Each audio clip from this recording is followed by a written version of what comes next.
ایک دن چھوٹا عمر اسکول سے واپس آ رہا تھا۔ راستے میں اسے ایک زخمی کتا نظر آیا۔ کتے کے پاؤں سے خون نکل رہا تھا اور وہ درد سے کرا رہا تھا۔ عمر پہلے تو ڈر گیا، مگر پھر اس نے اپنی بوتل سے تھوڑا سا پانی نکالا اور کتے کو پلایا۔ اس نے اپنے رومال سے کتے کے پاؤں پر پٹی باندھی۔ کتوا دھیرے دھیرے کھڑا ہو گیا اور عمر کو دیکھ کر دم ہلانے لگا۔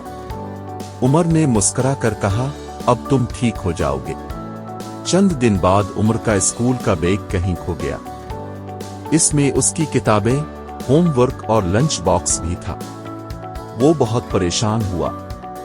اسی وقت وہی زخمی کتوا اب تندرست ہو چکا تھا اور عمر کے آس پاس گھومنے لگا۔ اچانک کتا بھاگا اور کچھ فاصلے پر جا کر بھونکنے لگا۔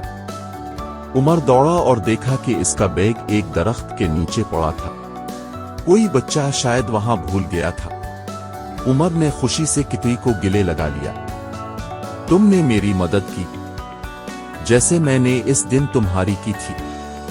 سبق: جو نیکی ہم دوسروں کے ساتھ کرتے ہیں وہ کسی نہ کسی صورت واپس ضرور آتی ہے۔